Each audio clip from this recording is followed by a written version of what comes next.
Good morning प्यारे विद्यार्थियों।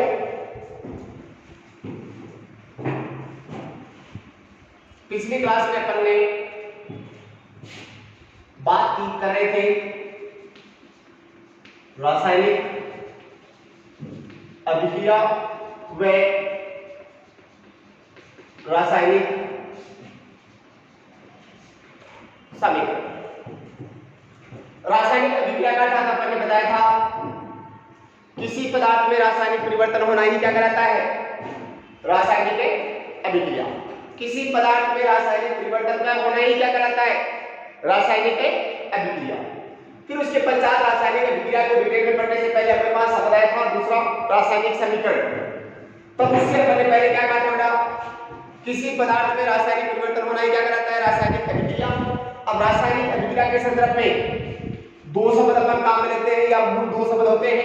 एक अपने पास आया था शब्द अभिकारक और दूसरा शब्द आया था क्रियाफल या उत्पाद। अभिकारक किसे कहा था अपन ने, जिस पदार्थ में रासायनिक परिवर्तन होता है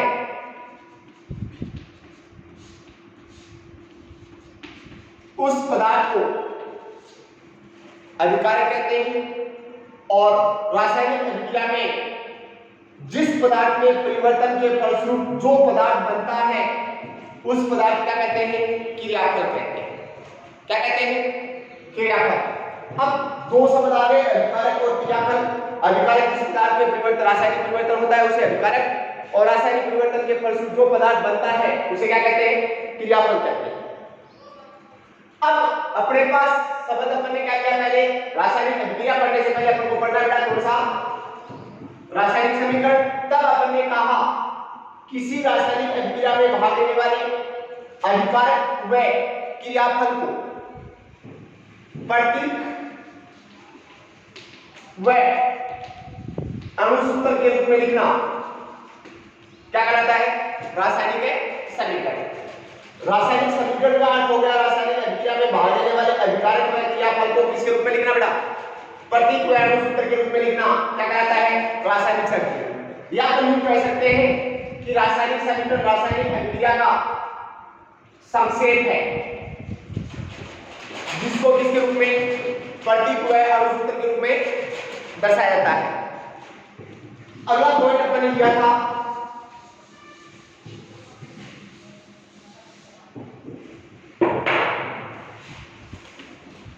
रासायनिक समीकरण लिखने के नियम। तब अपन ने कहा था कि प्रत्येक रासायनिक समीकरण में दो पद होते हैं, एक बायां पद और दूसरा दायां पद। बाएं पद में लिखा जाता है किसको, क्रियाकारक को, दाएं पद में लिखा जाता है किसको, क्रियाफल को, और दोनों के बीच किसका निशान लगाया जाता है, तीर का निशान लगाया जाता है। यहां तीर का निशान रासायनिक समीकरण या रासायनिक अभिक्रिया की दिशा को व संपर्क होने को दर्शाता है। क्रियाकारक व क्रियाफल के बीच अपन लगाते हैं रासायनिक तीर का निशान, और तीर का निशान रासायनिक अभिक्रिया की दिशा को तथा अभिक्रिया के संपर्क होने की को इंगित करता है। अब पहला पद आपने कहा कि बायां पद व दायां पद। बाएं पद में लिखते हैं क्रियाकारक, दाएं पद में लिखते हैं क्रियाफल। दोनों के बीच किसका निशान लगाते हैं, तीर का निशान, जो रासायनिक अभिक्रिया की दिशा को प्रदर्शित करता है।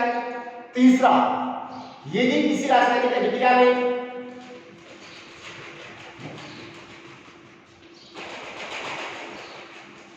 एक से अधिक क्रियाकारक भाग लेते हैं तो उन दोनों के बीच किसका निशान लगाया जाता है, प्लस का निशान लगाया जाता है। जैसे कोयले कार्बन को जलाने के लिए ऑक्सीजन के साथ क्या कराते हैं, उसके फलस्वरूप क्या बनता है, CO2 बनता है। तो यहाँ क्रियाकारक दो हो गए, एक कार्बन और दूसरा ऑक्सीजन। कार्बन और ऑक्सीजन के बीच क्रिया के फलस्वरूप कार्बन डाइऑक्साइड बनती है। इसका मतलब कार्बन और ऑक्सीजन दो क्रियाकारक होंगे, दोनों के बीच क्या लगा दिया अपन, तीर का निशान। यदि इसके साथ साथ यदि किसी रासायनिक अभिक्रिया में एक से अधिक उत्पाद बनते हैं तब भी उनके बीच किसका निशान लगाता है, प्लस का निशान लगाता है। किसका निशान लगाता है, प्लस का निशान। जैसे हाइड्रोक्लोरिक अम्ल की क्रिया किसके साथ, सोडियम हाइड्रोक्साइड के साथ करते हैं, तो अब एक तरफ आपके पास NaCl प्लस दूसरी तरफ क्या बनता है H2O। तो यहाँ कितने क्रियाकारक बने, सॉरी क्रियाफल, दो उत्पाद या दो क्रियाफल बनने के कारण उनके बीच में किसका निशान लगा दिया, प्लस का निशान। चौथा नियम,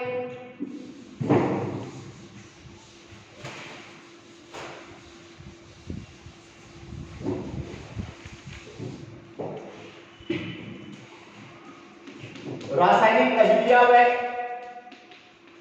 रासायनिक समीकरण सदैव द्रव्यमान संरक्षण के नियम का पालन करती है, जिसका अर्थ है जब भी रासायनिक अभिक्रिया संपन्न होती है तो रासायनिक अभिक्रिया के संपन्न होने पर रासायनिक अभिक्रिया में द्रव्यमान सदैव क्या रहता है, संरक्षित रहता है। अर्थात रासायनिक अभिक्रिया में ना तो द्रव्यमान नष्ट होता है ना ही द्रव्यमान उत्पन्न होता है, बल्कि द्रव्यमान सदैव क्या रहता है, कांस्टेंट या नियत या समान बना रहता है। इस घटना को ही अपन क्या कहते हैं, रासायनिक अभिक्रिया, सॉरी द्रव्यमान संरक्षण का नियम कहते हैं। या अपन सीधे शब्दों में अपन कह सकते हैं जब भी कोई रासायनिक अभिक्रिया संपन्न होती है, जब भी कोई रासायनिक अभिक्रिया संपन्न होती है तो रासायनिक अभिक्रिया के संपन्न होने पर क्रियाकारक में भाग लेने वाले तत्वों के परमाणुओं की संख्या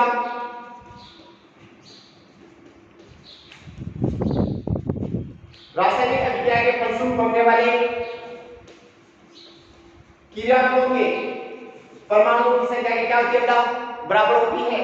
इस घटना को ही क्या कहते हैं, द्रव्यमान संरक्षण का नियम कहते हैं। या अपन सीधे शब्दों में और अपन कह सकते हैं कि जब भी कोई रासायनिक अभिक्रिया संपन्न होती है तो उस रासायनिक अभिक्रिया के क्रियाकारक में भाग लेने वाले तत्वों के परमाणुओं की संख्या उस रासायनिक अभिक्रिया में बनने वाले उत्पाद के तत्वों के परमाणुओं की संख्या क्या होती है, बराबर होती है। अर्थात क्रियाफल और उत्पाद दोनों में क्रियाकारक और उत्पाद दोनों में भाग लेने वाले तत्वों के परमाणुओं की संख्या सदैव क्या रहती है, बेटा समान रहती है। इस घटना को ही क्या कहते हैं, द्रव्यमान संरक्षण का नियम कहते हैं।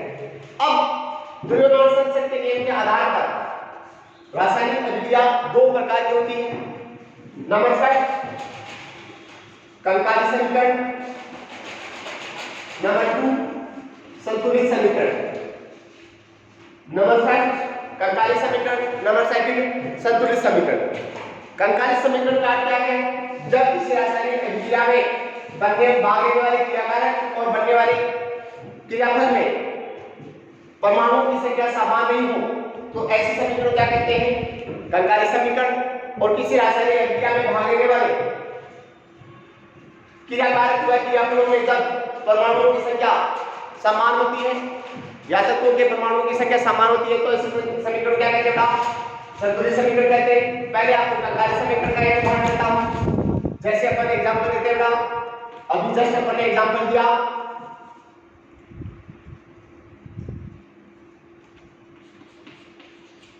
सोडियम की क्रिया आप किससे कराओ बेटा, ऑक्सीजन से कराओ, तो क्या बनेगा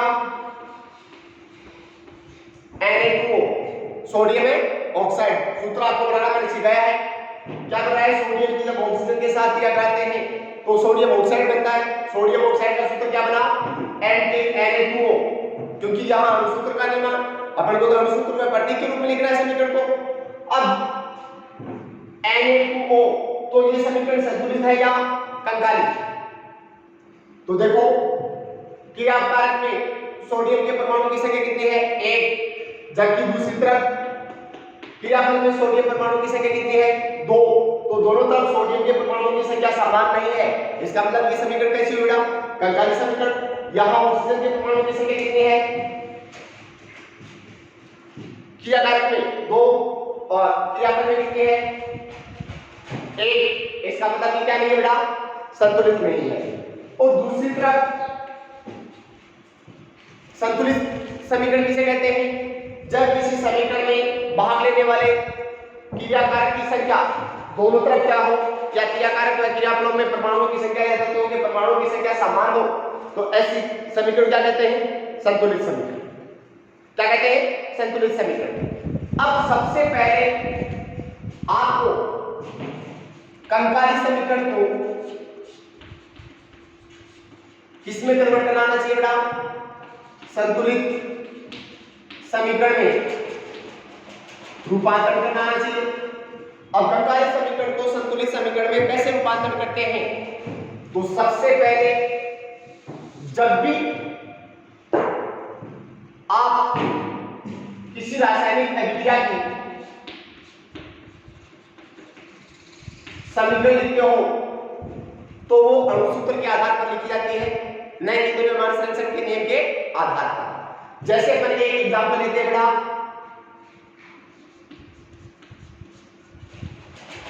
सोडियम सल्फेट की क्रिया किसके साथ कराते हैं एल्यूमिनियम क्लोराइड के साथ कराते हैं।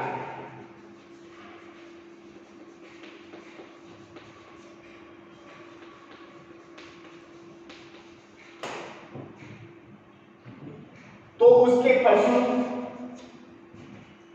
एल्यूमिनियम सल्फेट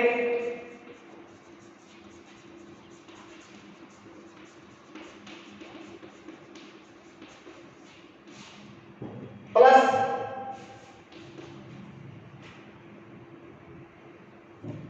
सोडियम क्लोराइड बनता है।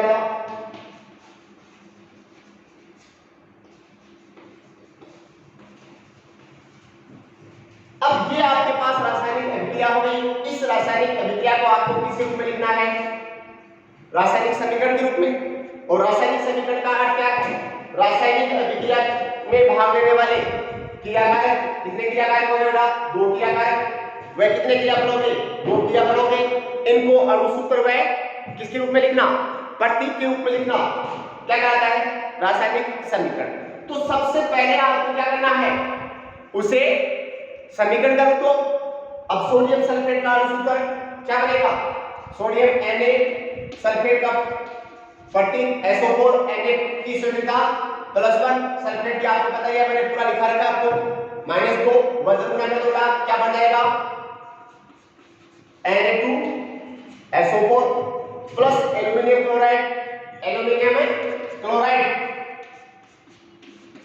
एल्यूमिनियम की संयुक्ता +3 क्लोराइड की -1 सूत्र क्या बन जाएगा AlCl3। फिर इसके पश्चात इनका निशान दूसरी तरफ उत्पाद क्या बन रहा है एल्यूमिनियम सल्फेट एल्यूमिनियम की संयुक्ता +3 और सल्फेट की -2 सूत्र क्या बन जाएगा Al2SO4 और ट्वाइस प्लस सोडियम क्लोराइड दोनों की संयुक्ता एक है सूत्र क्या बन गया NaCl। ये इस रासायनिक अभिक्रिया का क्या बन गया समीकरण बन गया। इस रासायनिक अभिक्रिया क्या बन गया बेटा समीकरण बन गया। अब जो रासायनिक अभिक्रिया का समीकरण बना है उस रासायनिक समीकरण को आपको देखना है कि ये द्रव्यमान संरक्षण के नियम का पालन कर रही है या नहीं कर रही है अर्थात वो कंकाली समीकरण है या संतुलित है। तो पहले आपको पता करना है कि वो कंकाली समीकरण है या संतुलित समीकरण है। तो देखो इसमें सोडियम के कितने परमाणु भाग रहेगा Na2 सोडियम के 2 परमाणु दूसरी तरफ सोडियम के कितने परमाणु भाग रहे हैं 1 परमाणु। इसका मतलब ये समीकरण संतुलित नहीं है अर्थात द्रव्यमान संरक्षण के नियम का पालन नहीं करती है क्योंकि जितने परमाणु भाग ले रहे हैं उतने ही परमाणु क्रियाकारक में होने चाहिए और उतने ही क्रियाकारक किसमें होने चाहिए बेटा क्रियाफल में होने चाहिए। अब इस प्रकार के समीकरण को संतुलित करना है। संतुलित करते समय सबसे पहले आपको क्या देखना है यदि जो कंकाली समीकरण आपको दी गई है उस कंकाली समीकरण में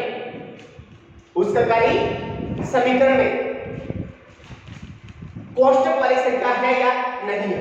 यदि कोष्टक वाली संख्या है तो उससे पहले ध्यान रखना जब भी आप रासायनिक समीकरण को संतुलित करते हो तो रासायनिक समीकरण को संतुलित करते समय किसी भी क्रियाकारक या क्रियाफल को 1 2 3 4 5 तरह से को अपने से गुणा कर सकते हो, लेकिन घात के रूप में कोई भी संख्या अपनी तरफ से नहीं लिख सकते हैं, वो तो फिर भी अणुसूत्र के रूप में लिखी जाती है, केवल किसके रूप में? अणुसूत्र के रूप में। अब देखो घात वाली संख्या क्या कोष्टक वाली हो, तो सबसे पहले रासायनिक समीकरण को संतुलित करते समय कोष्टक वाली संख्या को संतुलित करना है। और कोष्टक वाली संख्या में देखो यहाँ SO4 का कितना है? एक अणु है, और यहाँ SO4 के ग्राम कितने हो गए? 3। तो अब यहाँ कभी भी अपन 3 नहीं लगा सकते बेटा, क्योंकि ये तो सूत्रीकृत अणुसूत्रीकृत हो जाएगा। केवल किससे गुणा कर सकते हैं? उस क्रियाकारक या क्रियाफल को आगे से गुणा कर सकते हैं। तो अब यहाँ सल्फेट के कितने बेटा? SO4 3, तो SO4 3 इसका मतलब SO4 के कितने हैं? 3, जबकि यहाँ कितना है? 1, तो गुणा किसे कर दो बेटा? 3 से गुणा कर दो। अब 3 से गुणा करते ही सल्फेट के कितने हो गए? 3, क्रियाफल में भी सल्फेट के कितने हो गए? 3। अब दूसरी तरफ सोडियम के कितने हो गए?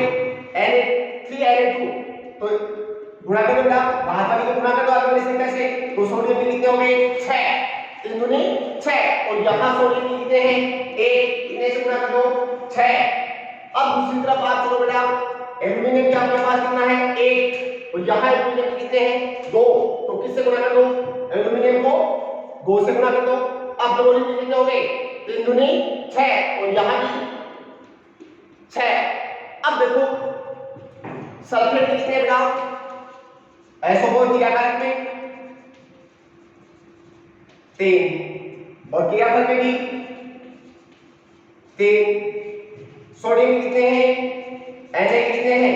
क्रियाकारक में 6, और क्रियाफल में भी 6।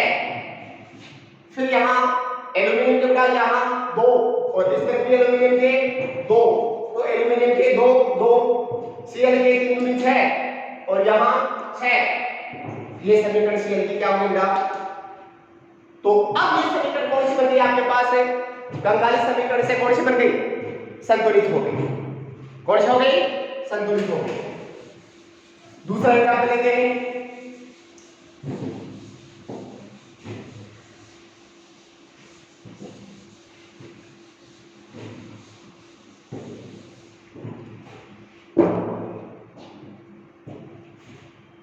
साधारण से साधारण लेते बेटा,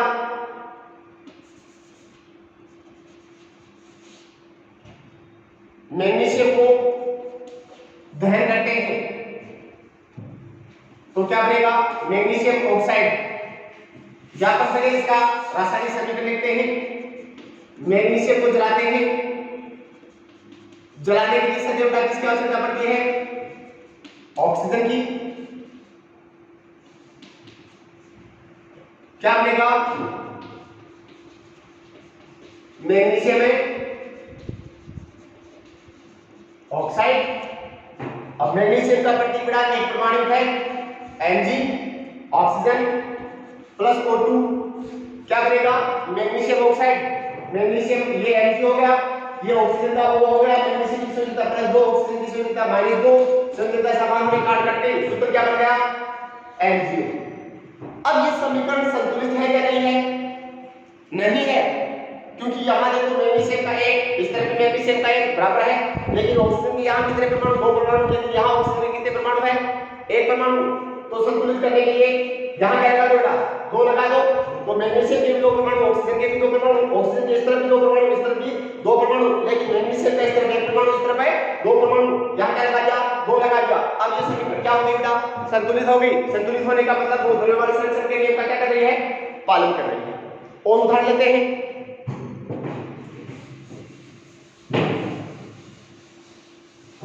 जैसे साधारण उदाहरण लेते हैं,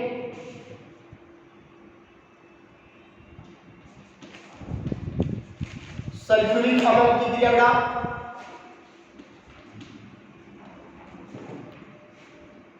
मैग्नीशियम हाइड्रोक्साइड से बनाते हैं।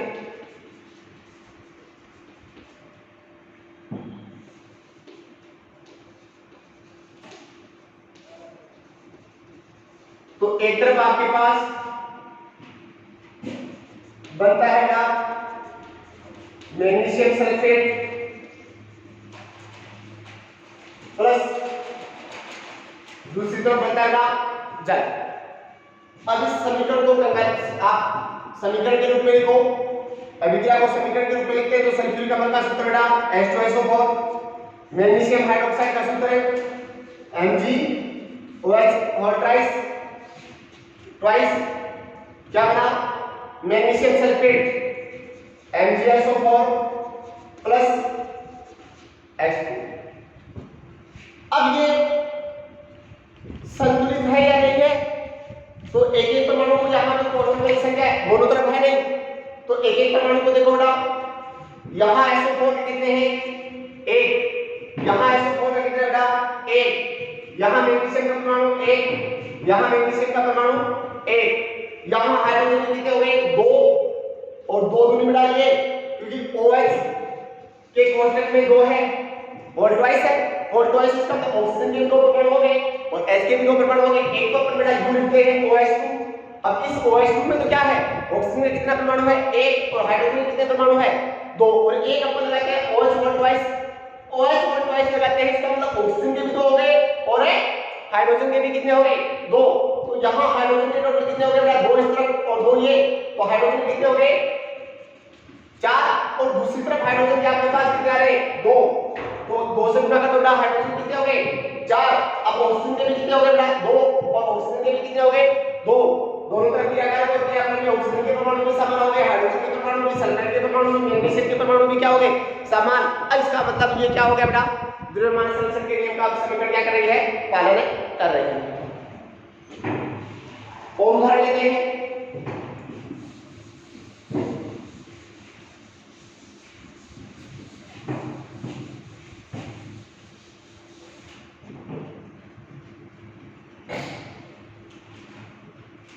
जो आपको घर से करना है और मुझे व्हाट्सएप करना है।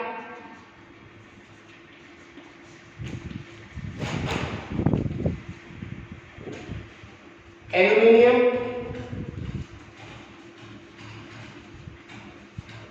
Nitrate plus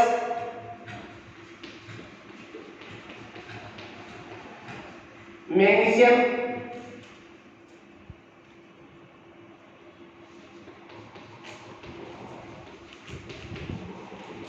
bicarbonate.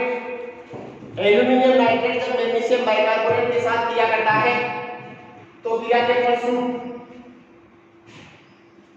Aluminium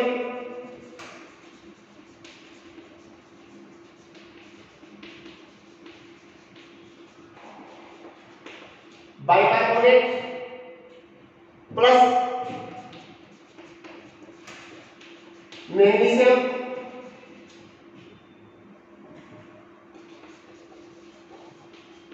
nitrate बनता है। चलो ये बड़ी समीकरण इसको पहले मैं ही सॉल्व कर देता हूं, संतुलित कर देता हूं।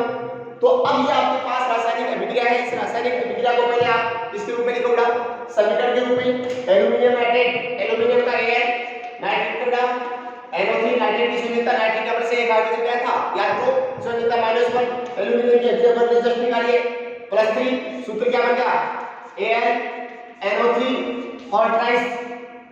दूसरी तरफ आपके पास आ रहा है मैग्नीशियम बाइकार्बोनेट, मैग्नीशियम का प्रतीक Mg, बाइकार्बोनेट का HCO3 संयोजकता -1 +2 सूत्र बन गया बेटा Mg HCO3 whole twice Mg HCO3 whole twice, तीन का निशान क्या बना बेटा एल्यूमिनियम बाइकार्बोनेट, एल्यूमिनियम की संयोजकता +3 बाइकार्बोनेट के भी आया है एक, तो सूत्र क्या बन जाएगा AlHCO3 और ट्राइस प्लस मैग्नीशियम नाइट्रेट, मैग्नीशियम की संयोजकता 2 नाइट्रेट की संयोजकता 1 सूत्र बन गया MgNO3 और ट्वाइस। अब ये आपके पास बन गई बेटा समीकरण, और समीकरण भी कैसे बनी है गणकारी समीकरण, क्योंकि द्रव्यमान संरक्षण के नियम का पालन ये नहीं कर रहे थे। अब इस प्रकार के समीकरण को संतुलित करने के लिए द्रव्यमान संरक्षण के नियम का अगर पालन कराना है तो कोष्ठक में से क्या रहेगा, तो कोष्ठक वाली संख्या को पकड़ना डायरेक्टली। अब यहाँ सबसे ज्यादा संख्या किसकी है बेटा NO3 की 3 है, HCO3 की भी 3 है, तो किसी एक को पकड़ लो। अब यहाँ आप NO3 को कितने ले रहे हैं 3, और दूसरी तरफ NO3 की कितने बेटा 2, तो उल्टा गुणा कर दो, इस वाली संख्या को इससे गुणा कर दो और इस वाली को इससे गुणा कर दो, तो यहाँ किससे गुणा कर दो, 2 से गुणा कर दो और इसको 3 से गुणा कर दो। नाइट्रेट कितने हो गए, 3 दूनी NO3 कितने हो गए, 3 दूनी 6 और यहाँ कितने हो गए बेटा, 3 दूनी 6। अब कार्बोनेट के यहाँ कितने बेटा, 2 और यहाँ कितने हैं, 3, यहाँ भी गुणा कर दो किससे, 2 से और यहाँ गुणा कर दो किससे, तो यहाँ 2 से और इस वाले से 3 से, 3 दूनी HCO3 के 6, HCO3 के 6। एल्यूमिनियम के कितने हैं, 2, एल्यूमिनियम के कितने, 2, मैग्नीशियम के 3, मैग्नीशियम के यहाँ भी 3। ये समीकरण क्या होता है, संतुलित है। अब आपकी बुक में अनेक समीकरण ऐसी दे रखी है, उन समीकरणों को आप संतुलित करने का प्रयास करो, या एक समीकरण चलो मैं अब आपको बता देता हूं।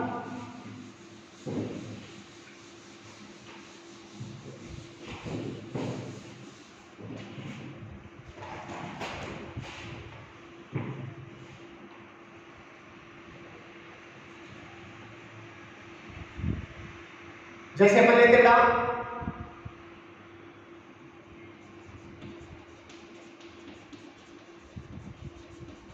मैग्नीशियम सल्फेट प्लस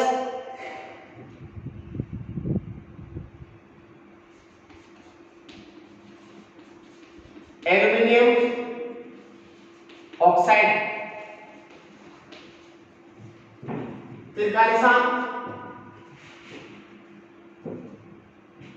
समीकरण बनेगी बेटा मैग्नीशियम ऑक्साइड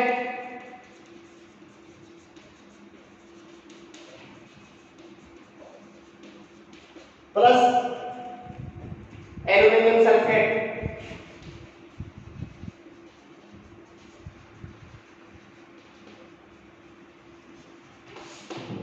इस समीकरण को पहले आप अभिक्रिया को समीकरण के रूप में लिखोगे, समीकरण आएगी वो कंगाली समीकरण होगी, उस कंगाली समीकरण को आपको क्या करना है, संतुलित करके मुझे व्हाट्सएप करना है। आगे चलते हैं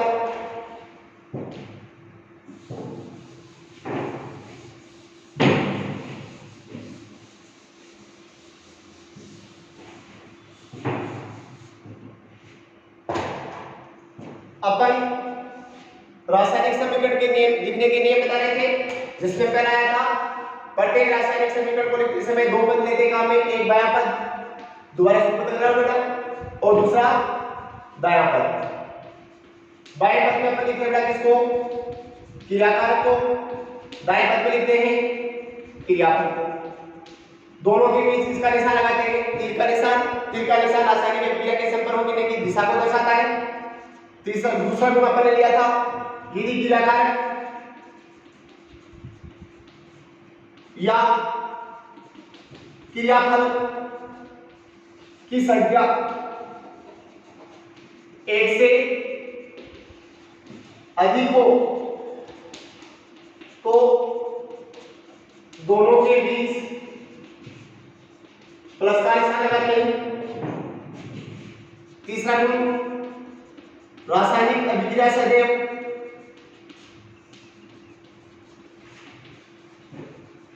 द्रव्यमान संरक्षण के नियम का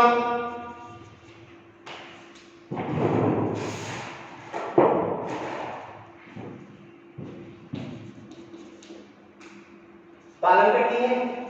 द्रव्यमान संरक्षण का नियम क्या है, रासायनिक अभिक्रिया में ना तो द्रव्यमान उत्पन्न होता है ना ही द्रव्यमान नष्ट होता है, अर्थात क्रियाकारक और क्रियाफल में द्रव्यमान समय सदैव क्या रहता है, समान रहता है। या हम कह सकते हैं क्रियाकारक में भाग लेने वाले तत्वों के परमाणुओं की संख्या क्रियाफल में भाग लेने वाले तत्वों के परमाणुओं की संख्या क्या होती है, समान होती है।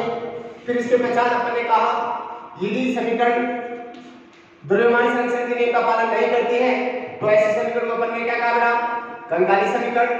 कंगाली समीकरण को अपन को किस में कन्वर्ट करना है, संतुलित समीकरण। संतुलित समीकरण में कन्वर्ट करने के पश्चात अगला बिंदु आता है बेटा रासायनिक समीकरण को संतुलित करने के पश्चात जो क्रियाकारक भाग लेते हैं वह रासायनिक अभिक्रिया के फलस्वरूप जो क्रियाफल बनते हैं उनकी अवस्था को दर्शाते हैं।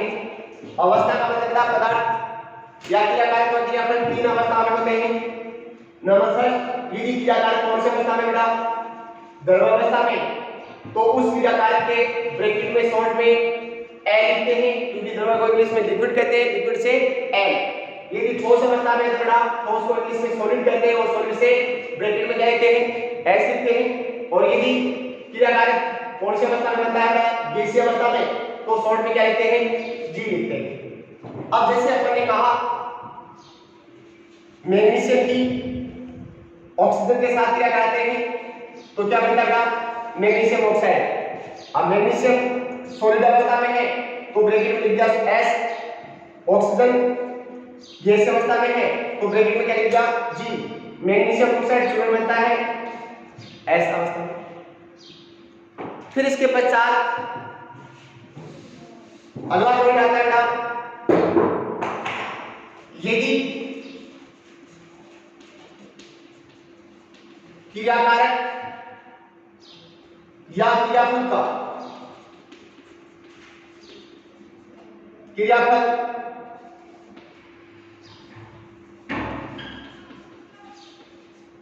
जलीय विलयन बनाता है तो ब्रैकेट में क्या लिखते हैं बेटा,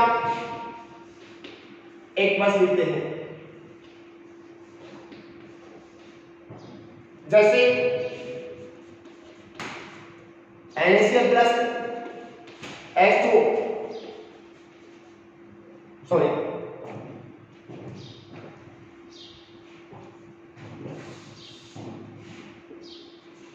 कैल्शियम ऑक्साइड प्लस उसमें जल मिलाते हैं तो बनता है CaOH और 2 कैल्शियम हाइड्रोक्साइड का जलीय विलयन बनता है तो ब्रैकेट में क्या लिखते हैं, एक बस।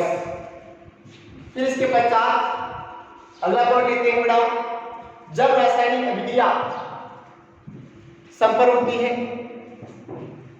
उस रासायनिक अभिक्रिया में यदि क्रियाकारक से क्रियाफल एवं क्रियाफल से क्रियाकारक अर्थात रासायनिक अभिक्रिया दोनों दिशाओं में चलती है, क्रियाकारक से क्रियाफल बनते रहते हैं और क्रियाफल से क्रियाकारक बनते रहते हैं, तो ऐसी अभिक्रिया को अपन कहते हैं उत्क्रमणीय अभिक्रिया। और उत्क्रमणीय अभिक्रिया को दर्शाने के लिए दोनों तरफ तीर का निशान लगाते हैं, अर्थात A प्लस B क्रिया करके C प्लस B बनाते हैं और C प्लस B क्रिया करके क्या बनाते हैं बेटा, A प्लस B बनाते हैं। तो ऐसी रासायनिक अभिक्रिया को अपन कहते हैं उत्क्रमणीय अभिक्रिया, जिसमें क्रियाकारक से क्रियाफल और क्रियाफल से क्रियाकारक बनता है। तो उनको दर्शाने के लिए दोनों तरफ तीर का निशान लगाते हैं। अगला पॉइंट, रासायनिक समीकरण लिखते समय यदि रासायनिक अभिक्रिया को संपन्न होने के लिए किसी विशिष्ट ताप और विशिष्ट दाब की आवश्यकता होती है, तो विशिष्ट ताप और दाब दोनों को कहां लिखते हैं बेटा, समीकरण के ऊपर लिखते हैं। कहां लिखते हैं, समीकरण के ऊपर लिखते हैं। इसके अलावा यदि रासायनिक अभिक्रिया को संपन्न होने के लिए किसकी आवश्यकता पड़ती है बेटा, उत्प्रेरक। उत्प्रेरक क्या है, जस्ट आगे वाले पॉइंटों में पढ़ेंगे। तब रासायनिक अभिक्रिया को संपन्न होने के लिए जिस उत्प्रेरक की आवश्यकता पड़ती है उस उत्प्रेरक को भी तीर के निशान के ऊपर लिखते हैं। इसके अलावा किसी रासायनिक अभिक्रिया के संपन्न होने पर ऊष्मा की आवश्यकता होती है तो ऊष्मा से अभिक्रिया हो गई, और यदि ऊष्मा उत्सर्जित होती है, सॉरी अभिक्रिया को संपन्न होने के लिए ऊष्मा की आवश्यकता होती है तो ऊष्मा शोषी, और यदि अभिक्रिया के संपन्न होने पर ऊष्मा बाहर निकलती है तो ऐसी अभिक्रिया कहते हैं अपन ऊष्मा सेपी अभिक्रिया। तब यदि ऊष्मा शोषी अभिक्रिया है तब तो चिन्ह का निशान लगा के, माइनस का निशान लगा के जितनी ऊर्जा की आवश्यकता पड़ती है उस ऊर्जा की आवश्यकता को लिखते हैं। और दूसरी तरफ यदि रासायनिक अभिक्रिया संपन्न होने पर ऊर्जा बाहर निकलती है तो उसको प्लस लगा के बाहर लिखते हैं। इस प्रकार के रासायनिक समीकरण अपन लिखते हैं। कंकाली समीकरण के आपके सिलेबस में अनेक उदाहरण हैं, उन एग्जाम्पल को पूरा करना है। थैंक्स बेटा।